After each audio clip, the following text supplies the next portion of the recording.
Hey guys, so for today's video mag-ayos tayo ng electric fan guys.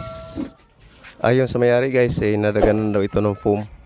So maaari nga dahil ayun kita natin na medyo lustrade yung kanyang lock. So medyo mainit ng panahon ngayon kaya kailangan na nating ayusin yung mga electric fan natin guys. Sobrang init na. Kaya wag na tayo magpatumpik-tumpik pa guys at buksan na natin to. So first thing first, unang gagawin natin tanggalin natin ang cover para ma-check natin.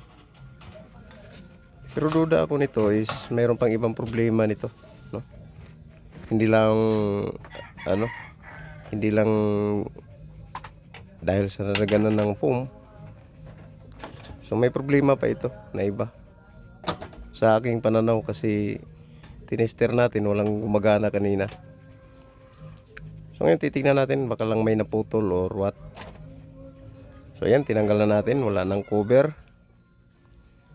Ayan na, lustrade yung kanyang lock. So palitin natin yan guys, palitan natin ng pisa yan. So ngayon i-test natin yung kanyang ayan. So upon checking guys, may problema nga talaga ito, no? Chine-check na natin to. So walang mga linya. Kaya kailangan talagang hindi ko alam kung saan banda ang problema nito. Pero ganoon lang guys, dahan-dahan lang tayo sa unang step, sunod na step, and then kasi mainit ngayon ang panahon at ang may-ari nito is baka nainitan na. Pero duda ko nito matagal nang sira to. Kaya ito na, tignan natin dito sa loob. Tignan yung kanyang linya kung mayroon ba yung 1, 2, 3. Check na lang natin. So yun guys, sa mga naguguluhan pa sa aking YouTube channel kung ano ba talaga ang pinaka main objective ko dito sa aking YouTube. So lahat ng klase ng repair guys ginagawa natin dito. Mapa power tools, electric fan, washing machine, dryer. So hanggang doon lang tayo. Gumagawa rin naman tayo ng mga rice cooker, mga pero kung mga amplifier guys, hindi na. TV hindi na. So hindi natin linya yan. So ayan. So kung kayo guys ay hindi pa nakapag-subscribe sa ating channel, please like and subscribe para mapalago natin channel guys. At ito check na lang natin yung kanyang base dito sa aking tester guys. Mayroong linya na wala, may linya na number 1, number 2, minsan nawawala. So sa ganitong paraan guys, madali na lang ma-check nito kung ano ang problema nito. Napansin ko ang pinaka main problem dito is ang kanyang switch din. Selector switch. So siguro ganito ang nangyari diyan. Hindi na gumagana ito, hindi gumagana ng matino. Minsan pag pinipindot gumagana o hindi. Kaya siguro tinabi na lang ng may-ari. So doon sa sulok, doon siya nalaglagan ngayon ng foam. Kaya parang ganun ang nangyari dito. So matagal lang stock ito base sa aking pananaw kasi dahil sa mga lawa-lawa na dumidikit sa kanya. So ayan na guys. So balak nating palitan ng switch ito pero wala tayong switch. Kaya ang gagawin na lang natin, maniobrahin na lang natin yung kanyang selector switch, no? Lagyan natin ng konting langis, tupiin natin yung kanyang contact. Kung kailangan nating hinangan na lang natin. So ito ang pinaka mahirap i-detect sa mga, lalo na sa mga baguhan pa na walang tester. Mahirap i-detect ito yung mga ganitong klaseng sira. Kasi pag pinindot mo is okay naman. Maganda naman yung pitik ng ating switch. So nahirapang mag-detect. So ayan na guys, pag ikabit natin, so mayroon na siya. So kunting lang siya, kunting hilot-hilot lang doon sa kanyang contact. Para magkaroon siya ng linya. So ayan na. So okay na to. So ang pinaka sira nito, bukod sa nadaganan siya ng foam na lustrade yung kanyang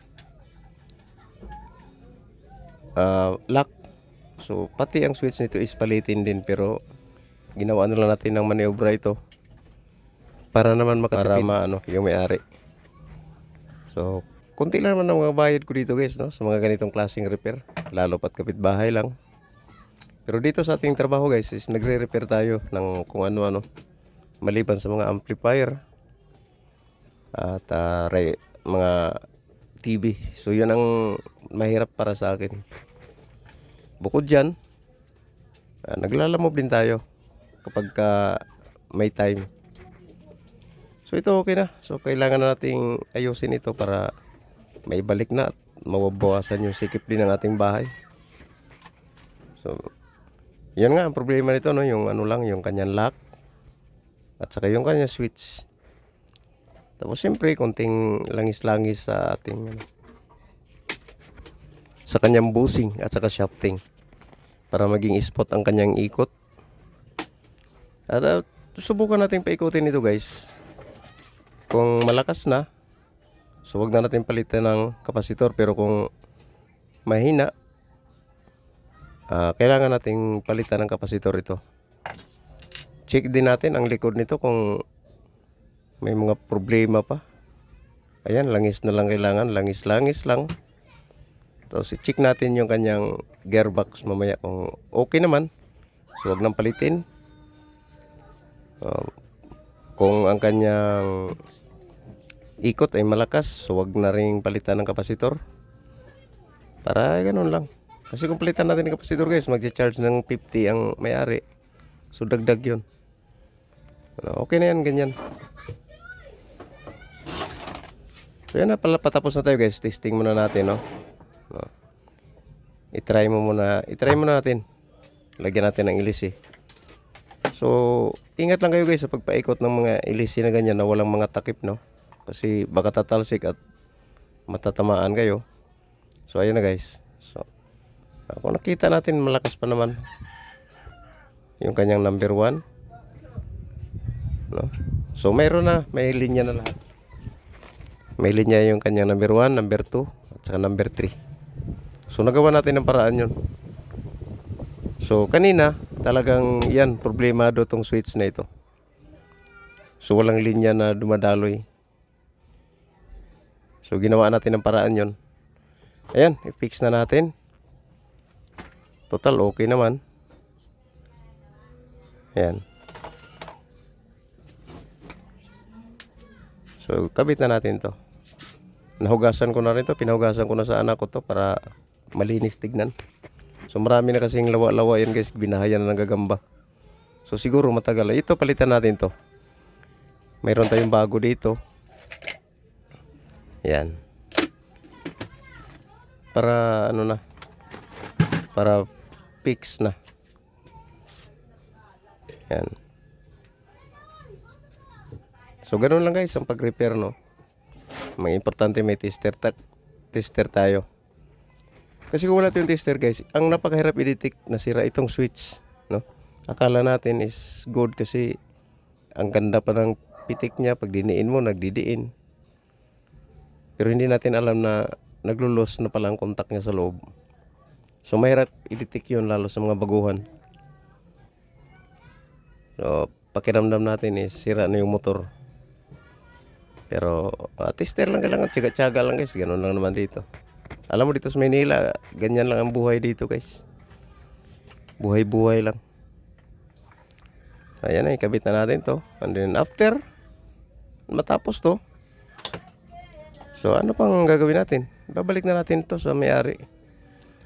Mainit ngayon dito sa Pilipinas guys kasi ang temperatura ngayon ay abot daw sa 46. So nakakatakot. Ayan. Yan guys, mahangin. So ulitin ko guys sa mga hindi pa napag-subscribe sa ating channel, please like and subscribe, Beams Channel TV. So ayan na, medyo okay na. At ang kanyang ikot ay malakas, smooth, walang katunog-tunog, walang ingay. So, siguraduhin natin na matutuwa yung may-ari pag ibalik natin. Minsan kasi guys mayroong ganyan, no, na akala natin ang electric pa natin ay wala na pag-asa. Pero kung dadalhin nyo guys sa isang paggawaan yan, kayang gawa ng paraan yan. Kayang gawa ng paraan kahit gaano pa yan kahirap, kahit basag-basag pa yan. Basta may pisa lang na mabili. kayang pagandahin yan as good as new. So ganun ang mga technician guys. Pero kung nagtitipid yung may-ari, so kung ano yung dapat palitan, yun lang ang papalitan. Pero kung gusto nilang gawin nating brand new to, parang bago, pwede rin. Gagastos nga lang. So yan lang guys para sa araw na ito. At maraming salamat sa mga nanonood ng ating channel. Ating mga videos, kahit walang kwenta. So sure naman guys na may matutunan kayo dito kung tutukan nyo ng mabuti yung ating mga tutorial. Medyo may mga basher, may hindi naggandahan, pero tuloy-tuloy lang tayo guys. Importante na ihatid namin sa inyo ang mga bagay-bagay na minsan parang hindi nyo inaakala. Guys, maraming salamat po sa inyong lahat. Bye bye, God bless, until the next video. Thank you.